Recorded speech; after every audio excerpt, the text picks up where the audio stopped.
الحمد للہ الذی خلق الانسان وعلمہ البیان والصلاة والسلام علی رسول علی تمان علی کملان وعلی آلہ وصحبہ اجمعین اما بعد۔ آج تحفۃ النحو کا 13واں سبق ہم لوگ پڑھیں گے۔ اس میں جملہ پھیلیہ کے حوالے سے بحث کی گئی ہے۔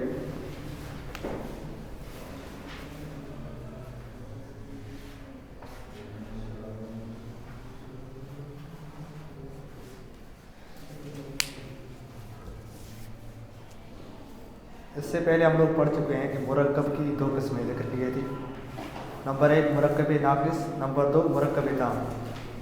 مرکب ناقص جس سے پورا جملہ نہ ہو اور جس سے پوری بات نہ سمجھی جائے، جس سے پوری بات نہ سمجھ میں آئے، اور دوسری قسم ہے مرکب تام جس سے پوری بات سمجھ میں آئے اور پورا جملہ سینٹنس بن جائے۔ مرکب تام کی پھر 2 قسمیں تھی۔ نمبر 1 جملہ اسمیہ، نمبر 2 جملہ فعلیہ۔ جملہ اسمیہ میں ہم لوگ پڑھ چکے ہیں مبتدا و خبر، مسند الیہ مسند۔ آج کی درس میں ہم لوگ پڑھیں گے جملہ فعلیہ۔ مرکب تام کی یہ دوسری قسم ہے، جملہ فعلیہ۔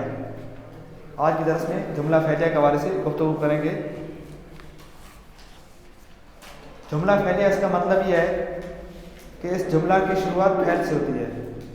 جملہ اسمیہ میں جملہ کی شروعات ابتدا اسم سے ہوتی تھی، لیکن جملہ فعلیہ میں جملہ کی ابتدا شروعات فعل سے ہوتی ہے۔ جملہ اسمیہ جیسے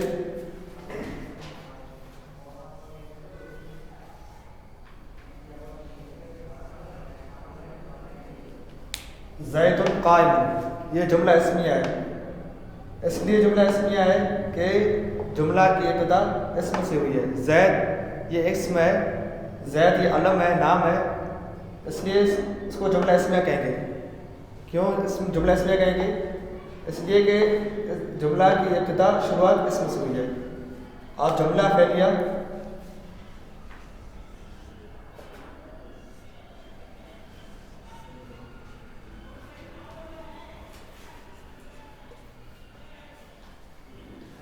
فعل زید، یہ جملہ فعلیہ ہے، اس لیے کہ جملہ کی شروعات ابتدا فعل سے ہوئی ہے۔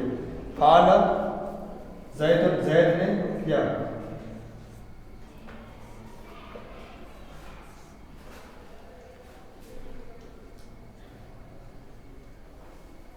زید قائم میں زید مبتدا ہے اور قائم خبر ہے۔ مبتدا خبر مل کر جملہ اسمیہ ہوا، اور اس میں فعل یہ فعل ہے اور زید یہ فاعل ہے۔ فعل اپنے فاعل سے مل کر جملہ فعلیہ ہوا۔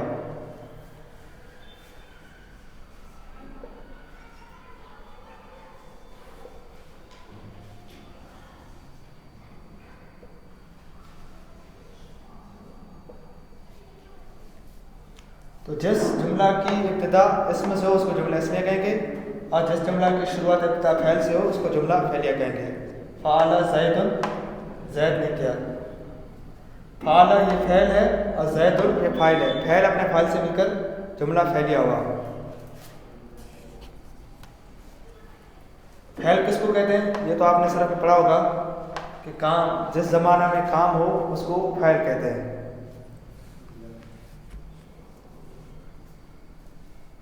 اس کے بعد ایک ہے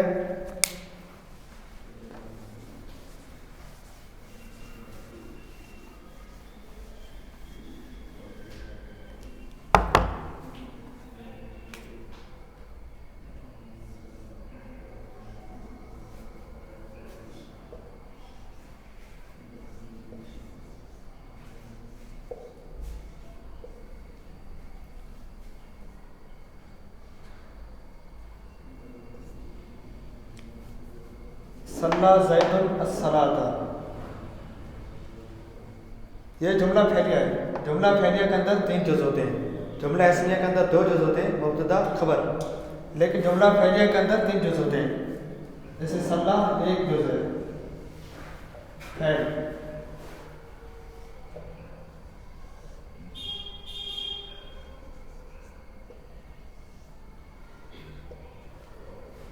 صلی یہ فعل ہے، زید یہ فاعل ہے، اور یہ الصلاۃ یہ مفعول بھی ہے۔ فعل اپنے فاعل اور مفعول سے مل کر جملہ پھیلیا ہوا.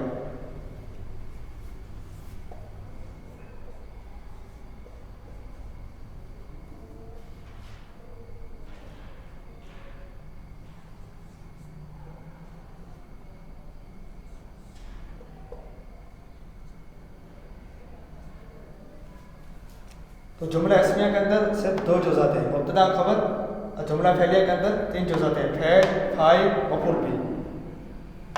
فعل اور جو کام کرنے والا اس کو فاعل کہتے ہیں، اور جس پر کام واقع ہوتا ہے اس کو مفعول بھی کہتے ہیں. تو جملہ فعلیہ کے اندر یہ 3 جزء ہیں.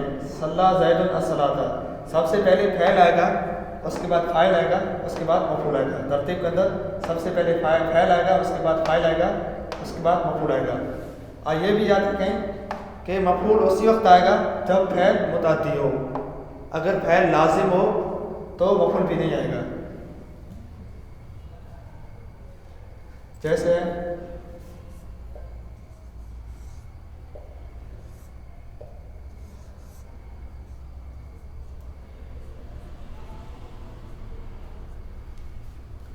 ذہب زید، زید گیا، یہ ذہابہ یہ فعل لازم ہے، اس لیے اس کا مفعول بھی نہیں آئے گا. اور یہ صلی یہاں پہ یہ فعل متعدی ہے، اس لیے اس کا مفعول الصلاۃ آیا ہے. اور اس کے بعد یہ بھی یاد رکھیں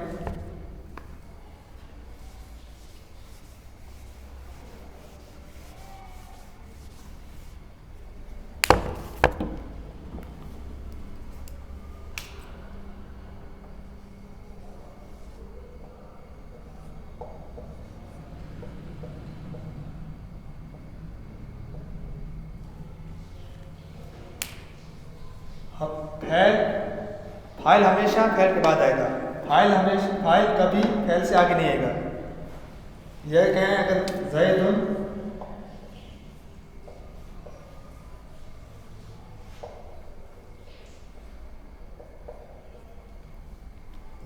فعل نہیں کہہ سکتے. فعل زید یہ جملہ صحیح ہے، اور زید فعل یہ جملہ غلط ہے. تو یاد رکھیں ہمیشہ فاعل فعل کے بعد آئے گا، فعل سے کبھی فاعل آگے نہیں آئے گا. اسی طرح یہ بھی یاد رکھیں کہ مفعول بھی فاعل کے بعد آئے گا. فعل زید العمل،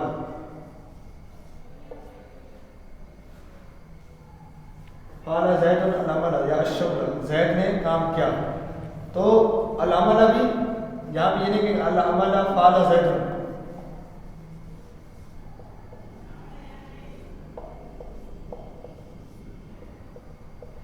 العمل فعل زید، یہ جملہ غلط ہوگا. ضروری ہے کہ کہیں فعل زید العمل، فعل زید العمل، یہ جملہ صحیح ہے. اسی طرح کبھی ترتیب کے اندر پہلے ہمیشہ فعل آئے گا، اس کے بعد فاعل آئے گا، اس کے بعد مفعول بھی آئے گا. لیکن کبھی کبھار مفعول بھی فاعل سے آگے بھی آ سکتا ہے.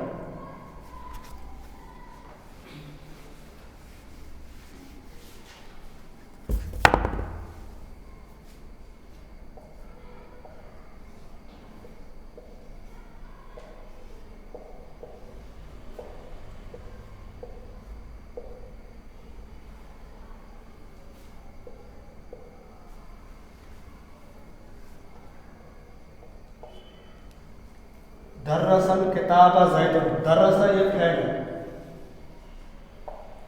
الکتاب مفعول بھی ہے، زید یہ فاعل ہے. درس الکتاب زید، کتاب زید نے کتاب کو پڑھا، زید نے کتاب کو پڑھا. تو اس میں مفعول بھی جو ہے کہ الکتاب یہ مفعول بھی ہے، اور زید یہ فاعل ہے.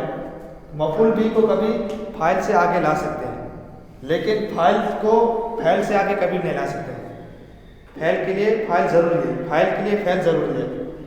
تو یہ سب یہاں پہ مفعول بھی کو فاعل سے آگے لائے ہیں. تو مفعول بھی کو کبھی فاعل سے آگے لا سکتے ہیں، لیکن اصل یہ ہے کہ ہمیشہ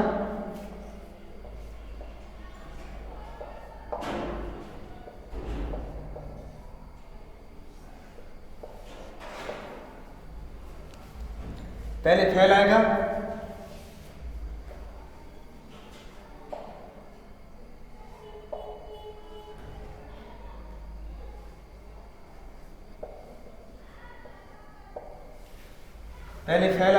بعد فاعل آئے گا، اس کے بعد مفعول آئے گا۔ اصل ترکیب یہی ہے کہ سب سے پہلے جملہ پھیلے کے اندر فعل آئے گا، اس کے بعد فاعل آئے گا، اس کے بعد مفعول بھی آئے گا۔ لیکن کبھی کبھار مفعول کو فاعل سے آگے لا سکتے ہیں، لیکن فاعل کو کبھی بھی فعل سے آگے نہیں لا سکتے۔ تو آج کے درس میں پہلے سبق کے اندر یہی ہے۔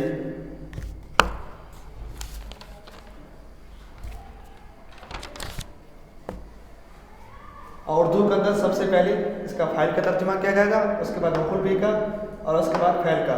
جیسے درس الکتاب زید یا درس زید الکتاب، اردو کے اندر ترجمہ کریں گے تو یہ کہیں کہ زید نے کتاب کو پڑھا۔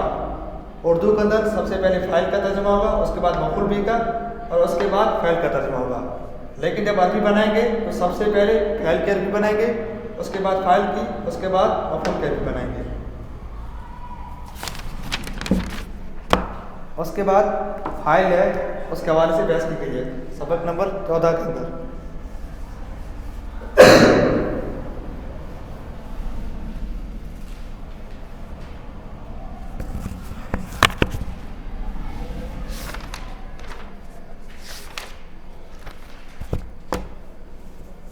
فاعل کس کو کہتے ہیں؟ فاعل وہ ہے اسم ہے جو فعل کے بعد آئے اور کام کرنے والے کو بتائے۔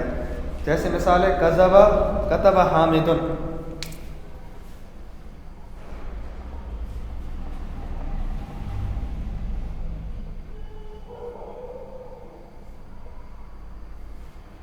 کتب حامد، حامد نے لکھا۔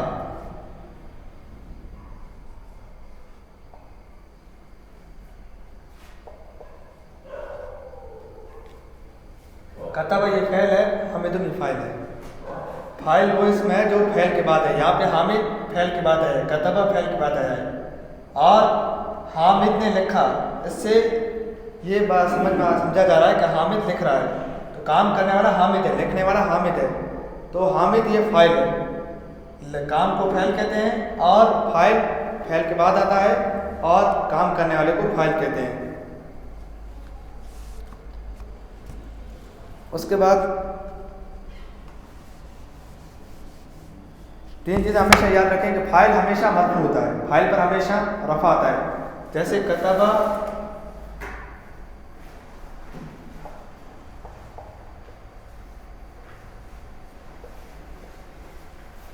فاعل ہمیشہ مرفوع ہوتا ہے، ہمیشہ اس پر رفع آئے گا، پیش آئے گا۔ فاعل کبھی منصوب نہیں ہوگا یا مجرور نہیں ہوگا، فاعل ہمیشہ اس پر رفع آتا ہے، مرفوع ہوتا ہے۔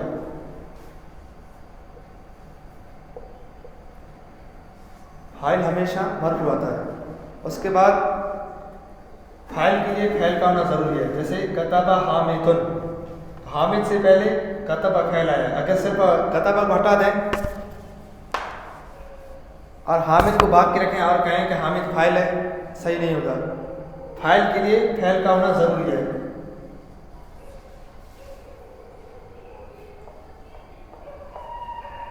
تو فاعل کے لیے پہلی شرط یہ ہے کہ مرفوع ہو، اس پر رفع ہو، ضمہ ہو آخر میں، اور دوسری شرط یہ ہے کہ اس سے پہلے فعل کا ہونا ضروری ہے۔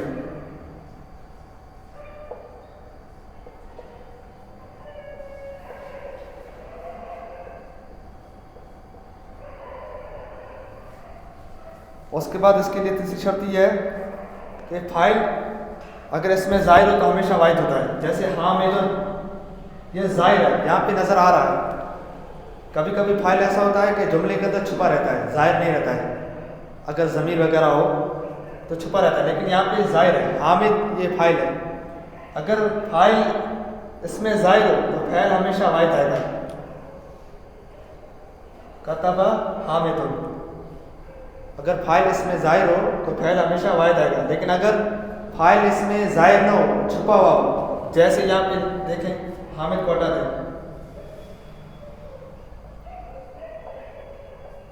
کتب، یہاں پہ فاعل اس میں ظاہر نہیں ہے، چھپا ہوا ہے، اور وہ کیا ہے؟ ضمیر ہے۔ کتب اس نے لکھا،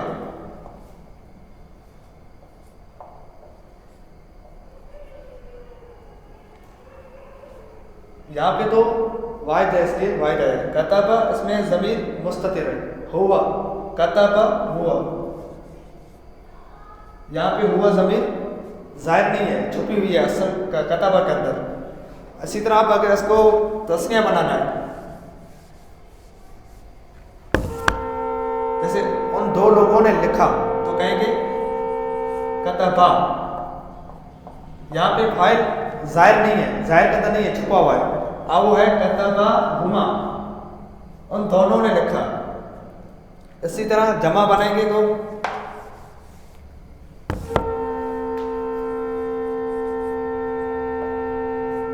کتبو، ان لوگوں نے لکھا. یا اس میں بھی فاعل ظاہر نہیں ہے، چھپا ہوا ہے. کتبو ہم چھپا ہوا ہے، جس میں جو الف ہے، جو یہاں پہ واو الف، یہ دلالت ہے اس پر کہ یہاں پہ ایک ضمیر ہے جو چھپی ہوئی ہے، فاعل چھپا ہوا ہے. تو اگر فاعل ظاہر نہ ہو، چھپا ہوا ہو، ضمیر وغیرہ ہو، تو اس میں فعل کو تسنیہ جمع لا سکتے ہیں. لیکن اگر فاعل ظاہر ہو، جیسے یہاں پہ حامد ظاہر ہے، اب اس کا تسنیہ بنانا ہے، اگر کہیں کہ حامد اور ماجد نے لکھا،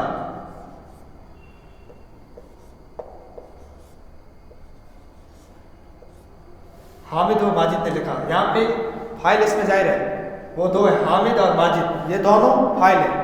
تو اب اس کو لکھنا ہے تو کہیں گے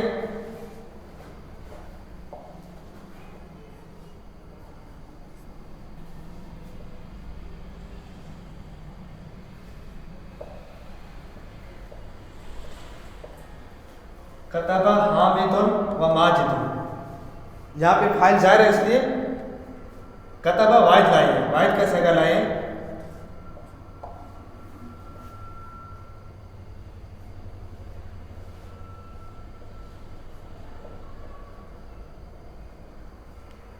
کتبہ حامد و ماجد کہیں گے یہ جملہ غلط ہوگا، یہ صحیح ہوگا.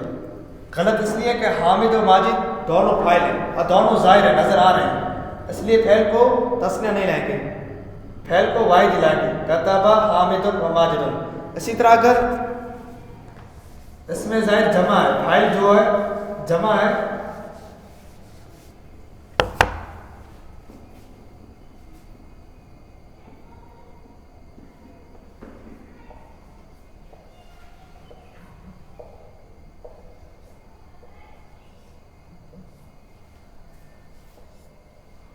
لوگوں نے لکھا.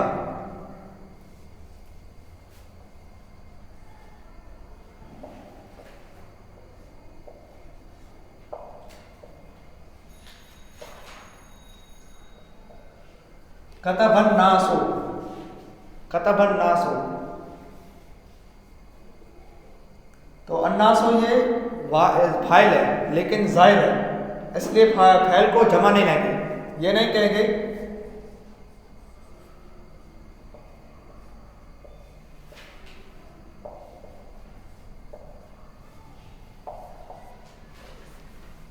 کتبو الناس، نہیں کہیں گے، اس لیے کہ جو فاعل ہے کتبہ کا وہ ظاہر ہے، چھپا ہوا نہیں ہے، پوشیدہ نہیں ہے، اس لیے فعل کو واحد لائیں گے. لیکن اگر فاعل ظاہر نہ ہو، چھپا ہوا ہو، جیسے کہیں ان لوگوں نے لکھا،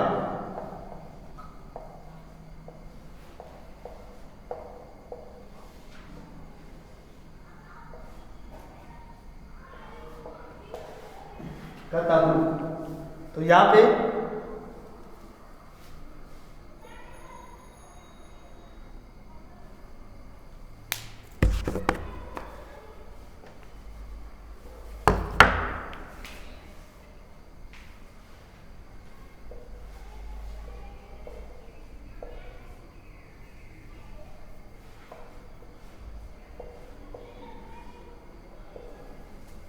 ان لوگوں نے سبق کو لکھا.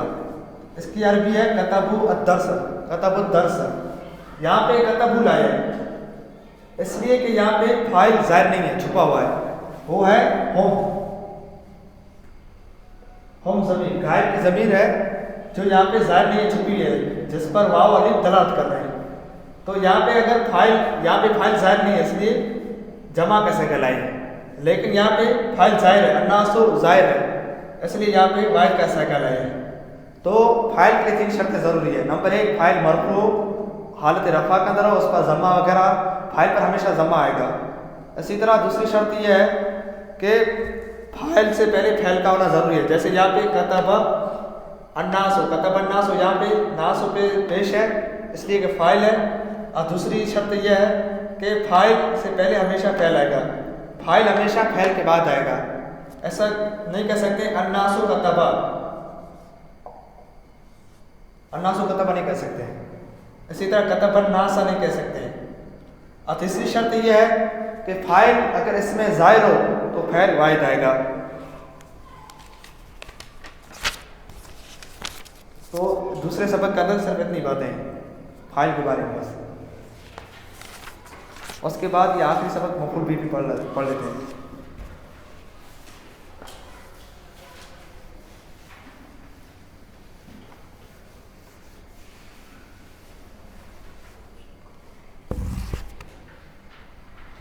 مفعول بھی کس کو کہتے ہیں؟ جس پر فاعل کے فعل کا اثر واقع ہو.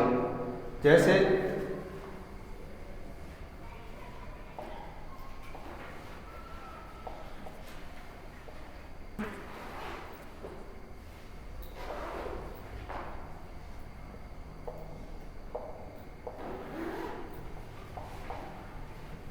کتابہ زید الکتابہ، الکتابہ یہ مفعول بھی ہے، اس پر کام کا اثر واقع ہوا ہے، لکھنے کا اثر کتاب پر واقع ہوا ہے، لکھاٹ کا اثر لکھنے کا اثر کتاب پر واقع ہوا ہے، اس لیے اس کو مفعول بھی کہتے ہیں. مفعول کا مطلب ہوتا ہے جو کام ہوتا ہے، اور بھی کا مطلب ہوتا ہے جس پر کام واقع ہوتا ہے اس کو مفعول بھی کہتے ہیں. تو یہاں پہ لکھنے کا کام کتاب پر واقع ہوا اس لیے اس کو مفعول بھی کہتے ہیں. مفعول بھی ہمیشہ منصوب ہوتا ہے، فاعل ہمیشہ مرفوع ہوتا ہے، فاعل پر ہمیشہ پیش آئے گا، ضمہ آئے گا، حالت رفع ہوگا. لیکن مفعول بھی ہمیشہ حالت نصب میں ہوگا. کبھی یہ نہیں کہہ سکتے کتب زید الکتاب ہو یا کتب زید الکتاب نہیں کہہ سکتے. ہمیشہ اس بار مفعول بھی پر نصب آئے گا، منصوب ہوگا، حالت نصب کے اندر ہوگا. اسی طرح دوسری شرط یہ بھی ہے کہ مفعول بھی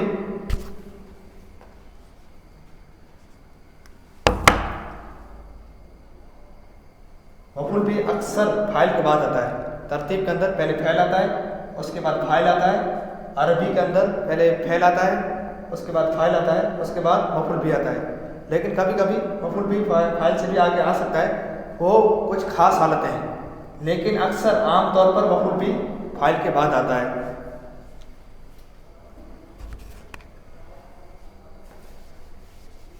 جیسے کبھی کبھی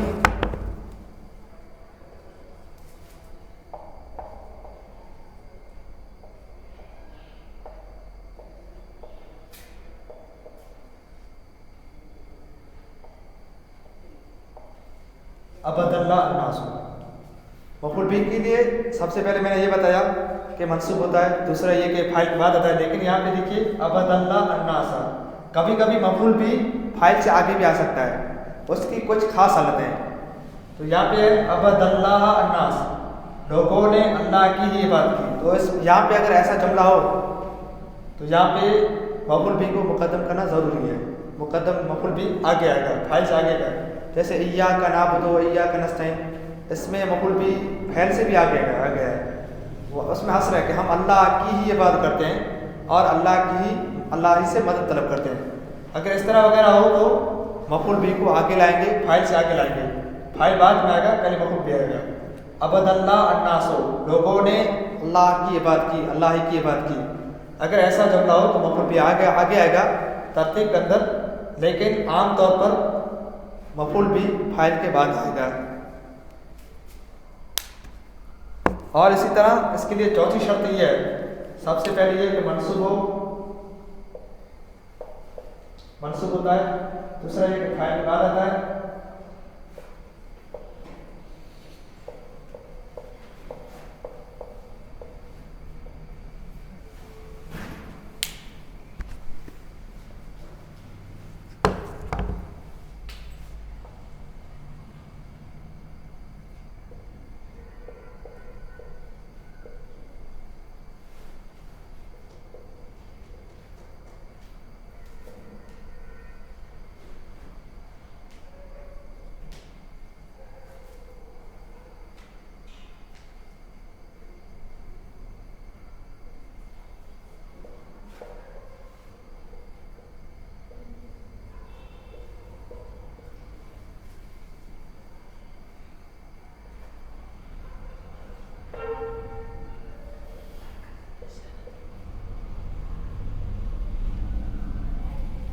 4 ہیں. نمبر 1 منصوب ہو, مفعول بھی ہمیشہ منصوب ہوتا ہے. نمبر 2 مفعول بھی فاعل کے بعد آتا ہے. نمبر 3 کچھ خاص حالتوں میں مفعول بھی فاعل سے پہلے آئے گا. اسی طرح مفعول بھی اس وقت لائیں گے جب فعل متعدی ہو. اگر فعل لازم ہو تو مفعول بھی نہیں آئے گا. جیسے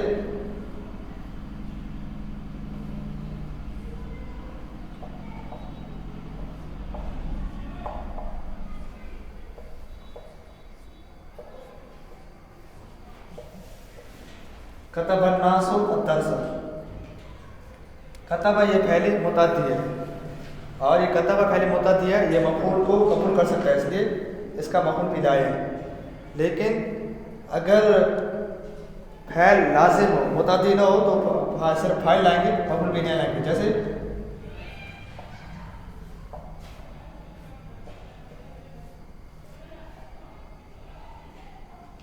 خرج زید. خرج یہ فعل لازم ہے, اس لیے اس کا یہاں مفعول بھی نہیں لائے. خرج زید, زید نکلا. اگر فعل متعدی ہو تو اس کا مفعول بھی لائیں گے, لیکن اگر فعل لازم ہو تو اس کا مفعول بھی نہیں لائیں گے. بس یہ 4 شرطیں ہیں. تو آج کا یہ درس ختم ہوا, تو ہوگا منہاج العربیہ کا پڑھیں گے انشاءاللہ.